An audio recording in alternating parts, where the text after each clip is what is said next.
we're gonna watch this now. People saying the last election was stolen want to run the next one. It is the concrete strike. Okay, yeah, we are gonna talk about this as well. But before we do that, let's watch the new Vice video. This is big. This is really huge if it's what I think it is, okay? This is like the Steve Bannon shit where they are quite literally putting some of the worst, like most psychotic QAnon Andes in positions of power around elections.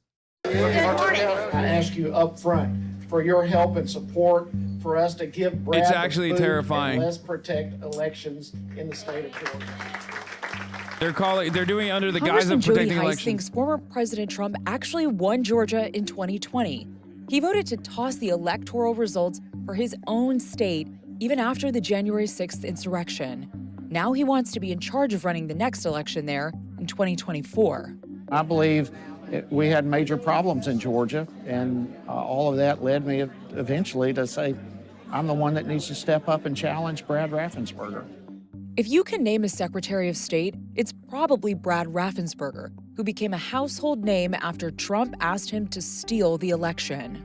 All I want to do is this. I just want to find 11,780 votes, which is one more than we have, because we won the state. When you heard that phone call between former President Trump and Raffensperger, do you think that Trump did anything wrong in that call when he asked him to find the votes? The context of that call was in the midst of tons of question marks about the election integrity issue in Georgia.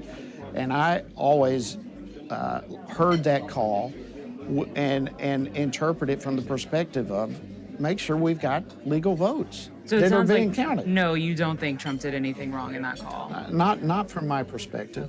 Okay. Those are issues that others will determine. But look, we have had such massive question marks with our election in Georgia. And the more we go through this, the more we understand, yeah, there were gaping holes.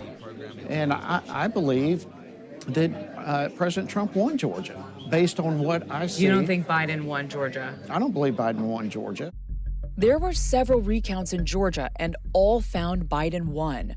Trump is having trouble letting go of 2020, but he's also turned his focus towards getting his supporters. I mean, these motherfuckers have like wrestling is real to me, damn it, energy. You know what I mean? Into Secretary of State positions where they can run future elections. There are 27 races for the office on the ballot this November. Many of these officials are charged with not only running the elections, but counting the votes and certifying the eventual results. At least 21 people running for Secretary of State have said they think Trump won in 2020, or tried to overturn the results, or have spread lies about the election results. So far, he has endorsed Heiss in Georgia, as well as candidates in Michigan and Arizona, all of which he lost in 2020. And he's already said what he expects from them if they win. There's a famous statement, sometimes the vote counter is more important than the candidate, and we can't let that ever happen again. You're going to be the vote counter in Georgia. Is he asking you to find votes for him, do you think? Well, he certainly has not asked any of that type of thing. I mean, I take that to say... implies something like asking the people that are running for Secretary of State, or in some cases, Attorney General of the state, to find the votes for him. No, I don't take it that way. Look, what my purpose and my goal is to have fair, honest elections. The issue is not who wins. The issue is, was it an honest election, and has the voice of the people been accurately exhibited as the outcome of the election? And to do that, we've got to make sure that only legal votes are cast and Dude, I love that. It's like, yeah, you know, and the people's accurate voice is when, you know, my party wins and the Democrats lose, obviously. Look, I'm surrounded by Republicans, and they're all incredibly sad, distraught, I'd say, about the Democrats winning. That's all I need to know. Only legal votes, you know, white votes. Only legal votes are counted, and those who violate the laws need to be prosecuted for doing so. There is no evidence of widespread illegal voting in Georgia in 2020. Since defying the former president, Raffensperger has faced endless public attacks from Trump. And Jody is running against one of the worst Secretary of States in America, Rhino Brad Raffensperger, who is trying to turn the tables on me because I'm fighting for election integrity. This type of talk resulted in death threats for him and his family. He is fighting to even make it out of the Republican primary and still trying to convince Georgia Republicans that there weren't thousands of illegal ballots in the 2020 election. Do you think that Donald Trump was trying to steal the 2020 election? And do you think that he was trying to use you in that phone call to accomplish that? Well, I don't know what the gentleman was really thinking. What I do know is that people that were feeding him information, it was just flat dead wrong. Now, I don't know what their intent was. I don't know if they believed it, but every allegation that was made in Georgia, we ran it down, and we could say this is what happened in Georgia. So it sounds like, yes, you do think Donald Trump tried to overthrow the election. I think what America needs right now is principled conservative leadership. People that'll do the right thing, they'll stand in the gap no matter what the cost is. And I've shown that I'll do that. Why do you think there is so much misinformation about the 2020 election in Georgia? Oh, we've been out there since day one. But you have to understand, on a good day, we have 40,000 Twitter followers. Other people had 80 million Twitter followers.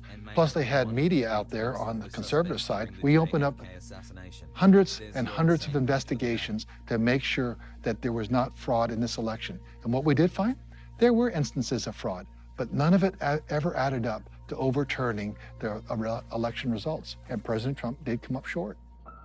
The Secretary of State race in Georgia is tame compared to this next bunch of candidates. Here they are at a QAnon conference, full of people who believe things like JFK Jr. is going to come back from the dead to be Trump's running mate. This is As I true. was praying and praying and praying, it became clear, and even like overwhelmingly clear, that God was anointing Donald J. Trump to continue being our president. I had no doubt that he was going to continue being our president. After serving as a poll challenger at the TCF Center in Detroit and witnessing illegal ballots being cast, witnessing a process designed to facilitate corruption, I realized I couldn't sit back any longer. Also true. My favorite thing is when she worked at the fucking she worked at the polling station. It's like the anti-vaxxer nurses who are like, yeah, I'm a nurse, I'm an anti-vaxxer, and yeah, that's right. We were actually lying to you. We were logging in COVID deaths when you didn't die of COVID. You died because you fell off the stairs. I did that for many, many years, and I had to stop it. And complain. We formed a coalition May 1st, and these are the candidates here, patriots, that are going to help us take our country back. Of the people on that stage, the guy on the right, Arizona State Representative Mark Finchem, probably has the best shot at winning. He has Trump's endorsement, and his campaign has raised more than the two leading Democrats combined. In the past, Finchem's claimed to be a member of the far-right militia, the Oath Keepers. And he was at the Capitol on January 6th, though he denies going inside the building. There's a whole lot of evidence that suggests both incompetence Pussy. and criminality. After interview requests went unanswered, we found Finchem outside the Arizona Attorney General's office in December, still protesting the 2020 election results. Let me ask you about what happened in 2020. Would you have certified the election results here in Arizona if you had been Secretary of State? Knowing what I knew at the time, I would have pushed the pause button and said, wait a minute. We've got a margin of error greater than the margin of victory.